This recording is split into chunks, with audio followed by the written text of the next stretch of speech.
sebelah sini. Oke, boleh.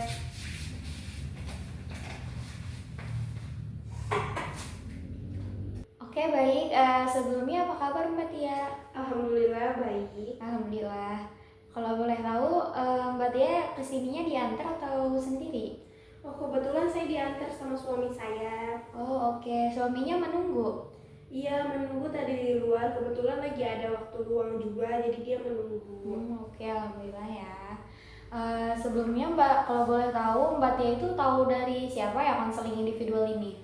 Kebetulan kemarin saya kan buka sosial media saya ya, dan postingan dari konseling ini muncul di sosial media saya, jadi saya tahu dari sosial media. Oh, oke. Sebelumnya Mbak Tia, apakah sudah pernah mengikuti konseling individual ini?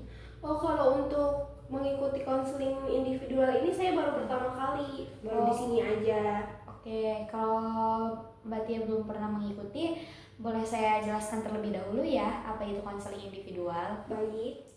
Nah, jadi konseling individual itu suatu proses bantuan atau layanan yang diberikan seorang konselor kepada individu atau yang disebutnya itu klien. Nah, di sini saya sebagai konselor dan Mbak Tia itu sebagai kliennya. Jadi untuk membantu individu tersebut memahami dan mengatasi masalah pribadi yang sedang dihadapinya. Nah, proses ini juga dilakukan secara tatap muka dan suasana yang aman.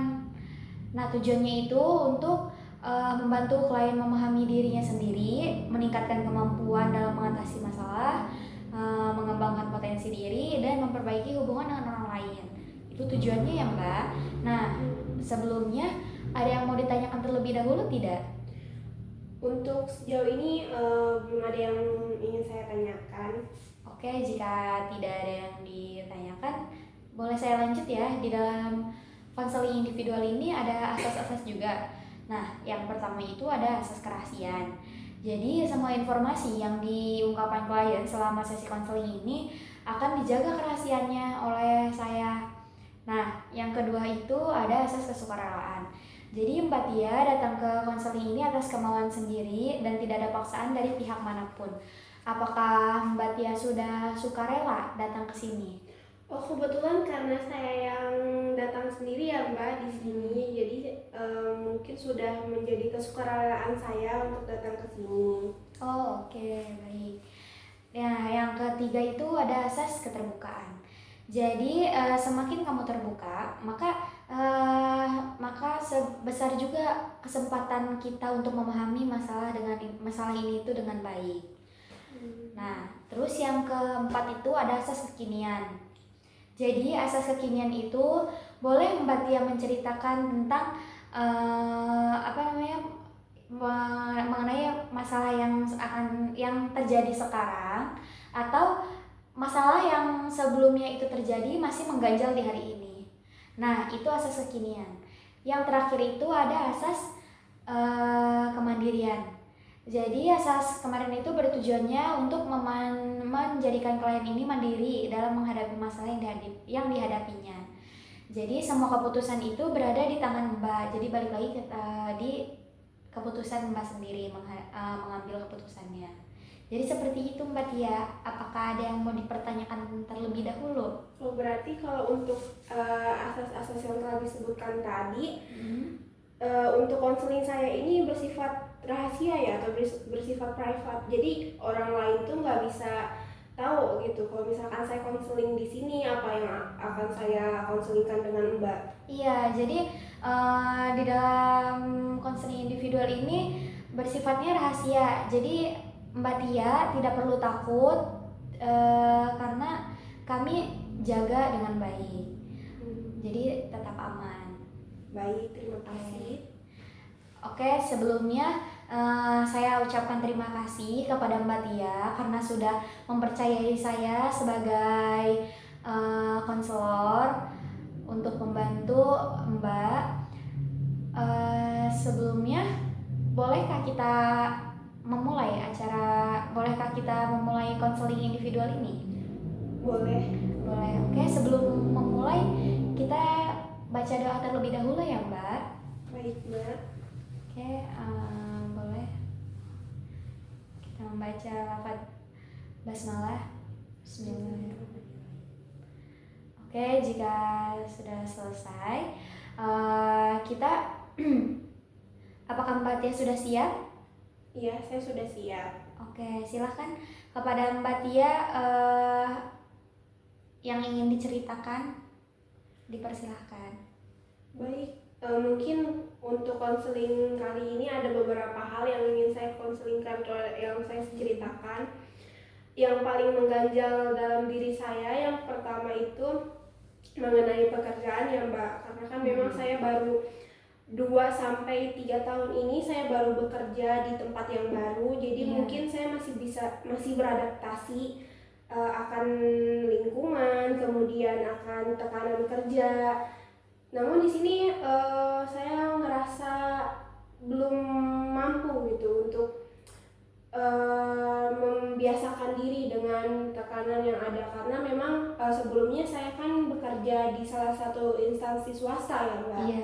Kemudian saya pindah lagi ke instansi pemerintahan, yang dimana instansi swasta dan instansi pemerintahan ini kan sangat amat berbeda dari tekanannya, dari jam kerjanya, kemudian dari orang-orangnya juga. Mungkin karena memang saya terbiasa di lingkungan swasta yang serba cepat, terus kemudian orang-orangnya yang tidak peduli dengan lingkungan sekitar. Kemudian saya pindah ke sini, saya ngerasa kurang nyaman gitu kalau misalkan untuk bekerja sendiri. Jadi setiap harinya ketika saya bangun kemudian ingin berangkat kerja, itu saya ngerasa kalau misalkan saya nggak bisa gitu menghadapi hari-hari di pekerjaan saya gitu.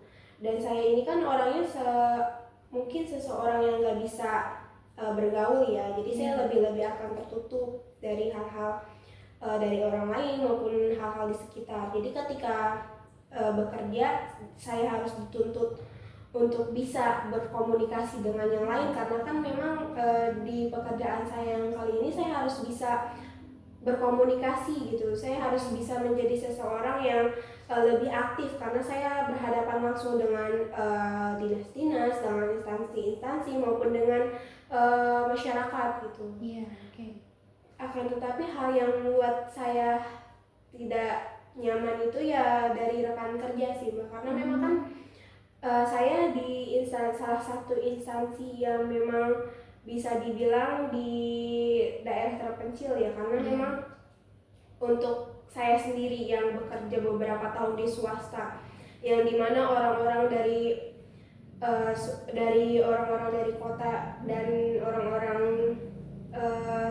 dari orang-orang kota, terus kemudian saya masuk ke daerah lingkungan yang mungkin pedesaan, itu kan orangnya sangat-sangat beda, dimana saya bergerak sedikit pun mereka ngerasa mereka komentarin kan Mbak. Di situ saya mulai tertekan gitu, karena memang saya orangnya pengen sendirian gitu. Jadi kalau misalkan ketika saya bekerja, selain dengan tuntutan yang begitu banyak, tidak termasuk tupoksi saya. Jadi kalau misalkan untuk pekerjaan saya, tupoksi saya itu kan harusnya di pengadministrasian kan, tidak dengan hal-hal yang lain. Namun pada saat ini saya harus bisa menjadi seseorang yang serba bisa gitu, dimana ketika saya bekerja di situ, saya bukan hanya bisa mengerjakan hal-hal yang saya kerjakan atau tupoksi saya, tapi harus bisa mengerjakan pekerjaan yang lain, menghandle kerjaan yang lain, kemudian bertemu dengan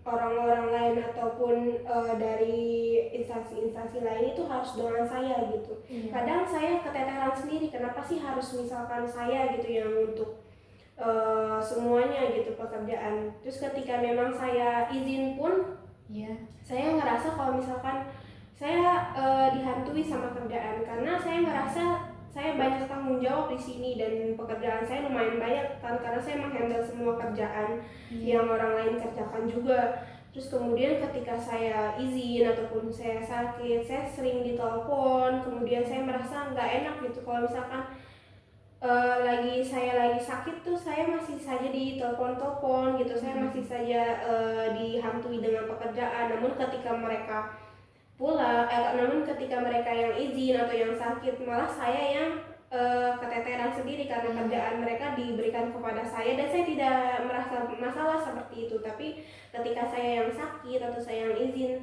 mereka tuh merasa bahwa kerjaan yang harusnya saya kerjakan itu mereka tidak ingin menghandle gitu, tidak ingin meng-cover kerjaan saya gitu. Di situ sih. Terus untuk yang keduanya juga mungkin dari lingkungan ya, karena memang kalau untuk pekerjaan sendiri saya tidak ingin diganggu, terus kemudian saya tidak bisa berkomunikasi dengan baik lah dengan orang-orang gitu. Namun di sini orang-orangnya pun mau gitu, mau melihat masalah-masalah orang lain gitu, sekecil apapun yang saya kerjakan atau mungkin saya sedang ada masalah apapun itu, mereka harus tahu gitu, mereka mau tahu gitu apa yang sedang saya permasalahkan.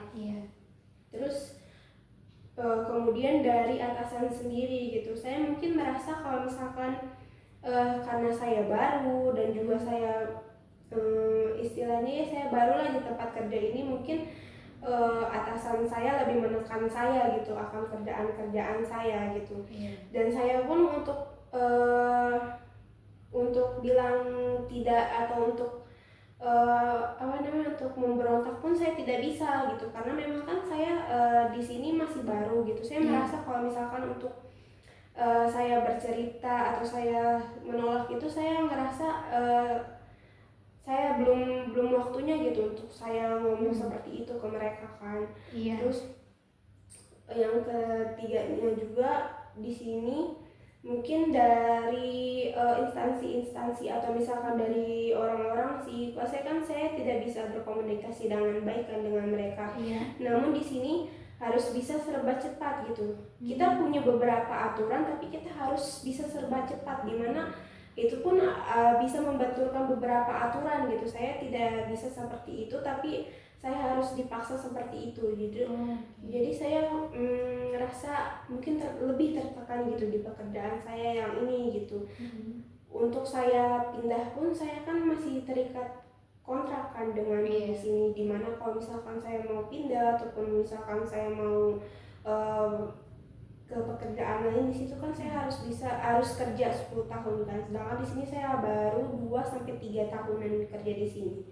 Selain itu kan saya sudah capek ya Mbak di pekerjaan gitu, ketika saya sudah kerja gitu dari sampai larut malam pun saya kerjakan gitu, walaupun memang ada beberapa pekerjaan gitu yang mungkin harusnya kan kita pulang jam 4 gitu, tapi saya harus bekerja sampai jam 8 malam, jam 9 malam. Di situ kemudian mulai muncul lah gitu konflik-konflik di rumah tangga saya kan, karena memang saya tidak punya waktu gitu untuk memperhatikan kondisi rumah saya gitu. Ketika saya pulang ke rumah, di situ saya dan suami saya tuh cuma bisa bertengkar doang Mbak, karena memang mungkin suami saya ngerasa saya nggak punya waktu dan saya sudah capek gitu dengan dunia pekerjaan gitu.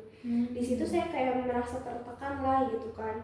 Belum lagi dari omongan keluarga gitu, omongan tetangga gitu, dimana omongan keluarga pun kayak saya seolah-olah untuk bekerja itu seperti orang yang berdosa gitu, karena telah meninggalkan kewajiban saya menjadi ibu rumah tangga. Terus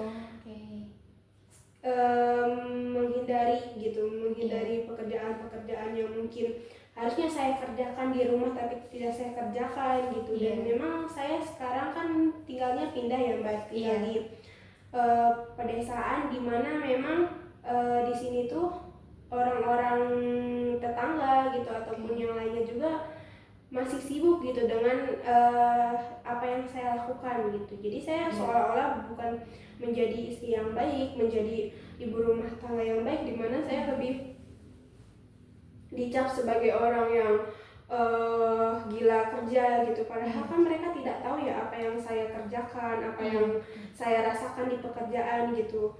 Apalagi dengan penekanan yang tadi saya ceritakan kan. Jadi ketika di rumah saya stres, di kerjaan pun saya stres. Jadi setiap hari itu merupakan bumerang gitu buat saya, dimana saya ngerasa saya di dunia ini cuman bisa kayak cuman bisa nginiin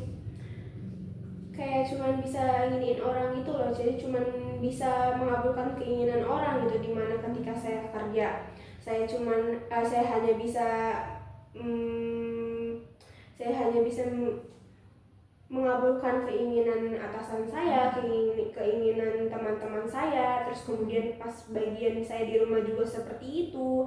Jadi tidak ada kebebasan gitu, tidak ada yang bisa saya kabulkan gitu untuk diri saya sendiri gitu, karena mungkin beberapa hal yang telah saya ceritakan gitu. Jadi saya ngerasa saya tidak punya apresiasi, saya tidak pernah memperdulikan diri sendiri gitu. Soalnya kan saya sibuk gitu dengan mereka semua, sehingga saya tidak lagi memperhatikan diri sendiri gitu. Padahal di sini kan untuk menjadi seorang manusia juga kan kita harus bisa menghargai diri sendiri ya Mbak. Iya betul. Di sini saya sudah beberapa tahun menjadi seorang pekerja dan beberapa tahun menjadi seorang istri, itu saya tidak bisa menghargai lah gitu, menyenangkan diri sendiri. Padahal di satu sisi kan saya mau ya menjadi orang yang misalkan have fun gitu, sehari aja saya bisa kerja gitu, kemudian saya bisa sehari saya terhindar dari pekerjaan, terus kemudian saya bisa menyenangkan diri sendiri, saya bisa bermain gitu, saya bisa ke pantai, saya bisa ya istilahnya menenangkan pikiran gitu kan, tetapi nggak bisa kan Mbak. Oh ya, lupa juga kalau misalkan saya di kerjaan itu untuk cuti sendiri saya susah untuk mengambilnya gitu ketika saya ingin mengajukan cuti kan, karena memang kalau berdasarkan peraturannya ya seseorang itu bisa cuti itu kan minimal 1 tahun masa bekerja. Sedangkan saya kan sudah 2 tahunan nih Mbak bekerja di kerjaan yang sekarang, tapi pas saya mengajukan cuti saya itu seperti tidak diperbolehkan gitu. Ketika saya mau mengajukan cuti itu ada beberapa pertanyaan yang membuat saya tidak bisa mengajukan cuti, kayak kamu mau ngapain cuti, ada kerjaan apa, ada hal apa gitu, kerjaan kamu belum selesai dan lain-lainnya gitu, yang membuat saya kayak ini lingkungannya udah toksik banget nih gitu kan, pengen gitu rasanya saya kayak pindah kerja gitu apa bagaimana gitu kan, karena mungkin stres itu saya menghadapi dunia pekerjaan ini gitu kan. Padahal di awal-awal tuh saya merasa bahwa ketika saya mengikuti tes kemudian saya masuk tuh saya berharap bahwa ketika saya di kerjaan baru saya bisa lebih santai, saya bisa lebih mementingkan keluarga dan diri sendiri gitu, karena kan mungkin di bayangan orang gitu kan. Ataupun misalkan ya kita lihatlah di sosial media branding dari si kerjaan yang saya tempati sekarang itu bagus gitu, kemudian settle lah gitu untuk saya bisa ke masa tua saya nanti, karena memang ada uang pensiunan dan segala macam kan. Akan tetapi pas saya rasakan mungkin terlalu berat ya untuk saya gitu. Kemudian saya basicnya juga saya mungkin dari awal kerja di swasta tuh saya sudah meninggalkan basic dari perkuliahan saya atau basic dari pendidikan saya kan. Jadi saya sudah terbiasa dengan pekerjaan-pekerjaan di luar yang saya mampu pas saya kerja di swasta ya di tempat yang lalu. Tapi ketika saya masuk ke sini saya harus bisa settle juga gitu dengan pendidikan saya yang dulu gitu, dimana itu kan sudah bertahun-tahun ya Mbak, sudah lama gitu, saya sudah lupa gitu dengan dengan ilmu-ilmu yang telah saya dapatkan, walaupun memang ingat dikit-dikit kan, tapi saya harus belajar lagi dari nol gitu. Saya harus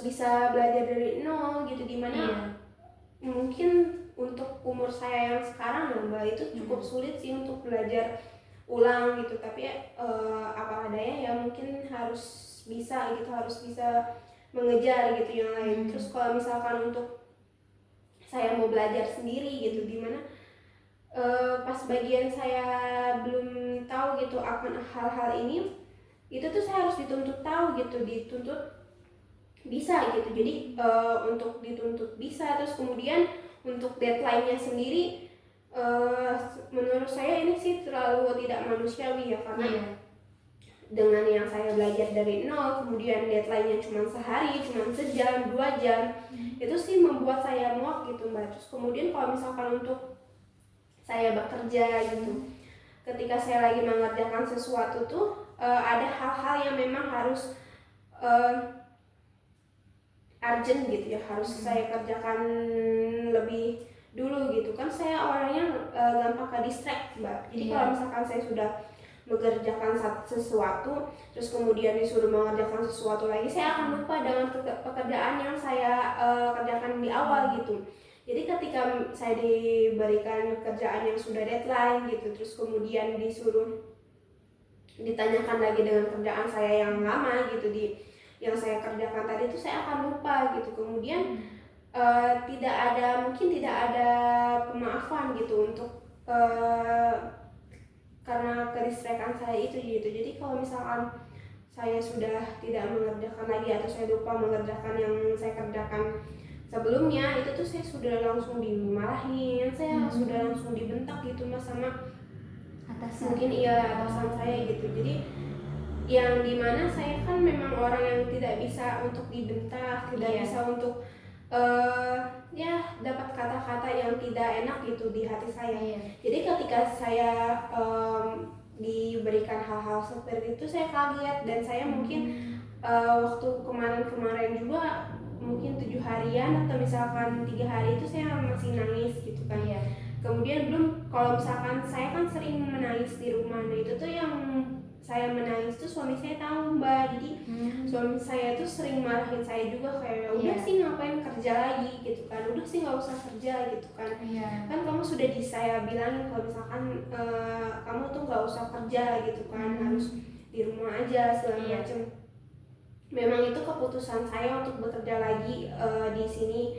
Pas pada saat saya pindah kan memang saya tidak diperbolehkan untuk kerja kan, namun saya kekeh gitu Mbak pengen kerja gitu, karena mungkin saya karena nggak betah di rumah kan. Terus kayak saya meyakinkan suami saya gitu dengan branding dari sosial media gitu. Terus kemudian suami saya mengiyakan, dan ketika kejadian gitu pas saya bekerja di sini tuh suami saya memang ya udah gitu kan, marah-marah di situ kan. Jadi ketika saya sudah tertekan di pekerjaan, kemudian saya tertekan lagi nih di rumah gitu kan.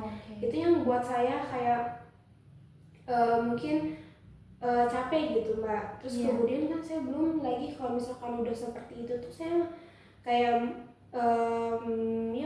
menyakiti diri sendiri lah, kayak mukulin badan. Kemudian saya melakukan cutting, kayak nyeret pakai silet gitu loh Mbak, buat tangan gitu di situ. Di sini saya masih ada kok Mbak bekasnya, nanti saya perlihatkan lagi ke Mbak.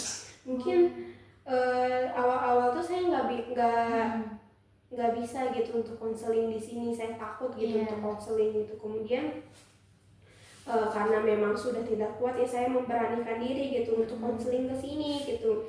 Dan awal-awal pun saya tidak bercerita gitu kepada suami saya gitu, karena memang saya ya udah gitu, ketika saya rapuh dan suami saya melihat ya kita mungkin bertengkar gitu. Terus pada sebelum saya nemuin konseling ini ya Mbak, 3 harian lalu atau 4 harian lalu itu saya sudah memberanikan diri gitu curhat untuk kepada suami saya gitu, dimana ya saya tertekan lah di pekerjaan saya, terus kemudian saya juga tertekan dengan keadaan di rumah gitu, belum dengan lingkungan yang lain. Dan di situ saya bercerita lah ke suami saya kan. Di situ saya juga bilang ke suami saya kalau misalkan saya sering menyakiti diri sendiri, saya sering ya istilahnya kayak cutting gitu, kayak mukul-mukul diri sendiri. Terus kebetulan juga ketika saya scroll sosial media saya ketemu sama konselingan ini kan. Terus kemudian saya percaya nih, ya kalau misalkan branding dari sosial media akun gitu, dari akun konseling ini tuh bagus gitu, dan saya percaya kalau misalkan saya konseling di sini saya bisa menemukan gitu, saya bisa bercerita lebih bebas lagi gitu di sini. Itu aja sih Mbak. Oh, jadi seperti itu ya. Oke, sebelumnya tadi itu Mbak katanya pernah menyayat-nyayat diri sendiri ya? Iya betul, Iya. pakai silet Mbak. Kalau boleh tahu itu kok bisa gitu ya Mbak? Maksudnya terjadi karena emang mungkin penekanan ya. Mungkin Mbak itu apa ya, tampaknya tuh kayak kurang bisa membagi waktu ya untuk diri sendiri. Iya, benar atau tidak? Iya, jadi saya ngerasa kalau misalkan untuk saya tuh nggak bisa melampiaskan kemarahan saya gitu Mbak. Ketika saya melampiaskannya, saya kan nggak bisa nih, saya kalau misalkan di pekerjaan ketika saya marah, saya kan tidak bisa melampiaskannya marah-marah ke atasan saya atau ke teman-teman saya kan. Terus kemudian di rumah juga ketika bertengkar dengan suami saya atau misalkan ada masalah dengan keluarga dan juga dengan mertua gitu, saya kan nggak bisa untuk kayak langsung marah gitu kan ke mereka, kayak langsung membentak-bentak mereka gitu. Saya cuma bisa nahan diri lah gitu, kayak ya udah gitu, dengan salah satu pelampiasan saya itu dengan tadi kayak mensilet tangan saya gitu, atau dengan mukul-mukul diri saya gitu. Itu sih awalnya memang saya ngerasa nggak sakit ya Mbak, karena kan mungkin dari amarah juga kan, dari amarah dimana saya ngelampiasinya di situ. Terus ketika misalkan saya mensilet diri saya sendiri, saya ngerasa ya lebih lega gitu, malah saya ngerasa kayak ya udah enak gitu kan, nggak ada rasa sakit, nggak ada rasa apapun itu. Kemudian ketika ketemu sama suami atau misalkan ketemu sama rekan kerja, ya saya diemin gitu, maksudnya saya sembunyikan gitu luka-luka itu gitu. Tapi apakah Mbak setelah melakukan yang menyakiti diri sendiri itu Mbak menyesalinya tidak? Sebenarnya menyesali sih enggak, karena saya ngerasa lebih enak gitu, maksudnya lebih lega gitu dengan seperti itu. Tapi ada sih rasa penyesalan sedikit, karena memang kan di rumah kan saya nggak sendirian ya, saya kan bukan seorang gadis lagi gitu, saya udah punya suami gitu. Jadi ketika pas suami saya tahu silet tangan saya seperti itu gitu, saya menyakiti diri sendiri, mungkin suami saya ada rasa bersalah. Nah di rasa bersalah suami saya itu saya ngerasa bersalah gitu. Kenapa sih saya harus bisa menyakiti diri sendiri gitu? Saya cuman dengan saya menyakiti diri sendiri, saya juga menyakiti suami saya gitu. Suami saya ngelihat saya kayak gini, saya sedih gitu kan, terus saya juga ikutan sedih gitu. Nah, jadi kan tadi setelah Mbak menceritakan, katanya tadi Mbak tidak merasa menyesali ya? Iya, saya tidak rasa menyesal. Nah, bagaimana sih Mbak agar Mbak tidak melakukan lagi gitu, seperti menyayat-nyayat diri sendiri? Itu kan apa ya? Tidak baik juga ya, takutnya kebablasan atau bagaimana. Nah, bagaimana Mbak menangani kalau misalnya lagi amarah atau lagi sedih itu tidak menyayat-nyayat lagi? Mungkin itu juga masih saya pikirkan lagi ya Mbak, karena kan memang di sini saya baru ketahuan seperti itu karena oleh suami saya kan baru 4 hari atau 5 harian ini Mbak. Jadi saya merasa mungkin nanti saya lampiaskannya dengan mungkin lah jalan-jalan gitu, karena memang suami saya sudah bisa terbuka dengan saya gitu, dan juga bilang kalau misalkan saya lagi sedih ya kita bisa jalan-jalan gitu. Oke. Sebelumnya ada yang ingin diceritakan lagi tidak? Mungkin sudah cukup Mbak. Oke, mungkin sudah cukup ya. Baik, jika sudah cukup dan tidak ada yang ingin diceritakan lagi, saya berterima kasih kepada Mbak Tia karena sudah mempercayai saya sebagai konselor Mbak. Dan oke, kita boleh akhiri saja sesi konseling ini. Ya, sebelumnya terima kasih juga ya Mbak telah mendengarkan cerita saya gitu. Kemudian dengan seperti ini saya merasa lebih lega gitu. Oke, saya juga terima kasih kepada Mbak karena sudah mempercayai saya dan sudah sukarela untuk bercerita tentang masalah yang ada di dalam kehidupan Mbak. Iya, baik. Oke, baik. Boleh saya tutup? Boleh. Oke, kita baca Alhamdulillah. Alhamdulillah. Amin. Terima kasih kepada Mbak Tia. Apakah ada yang ingin disampaikan terlebih dahulu atau tidak? Sudah cukup. Oh, sudah cukup. Oke, baik. Terima kasih, Mbak. Iya, terima kasih. Iya.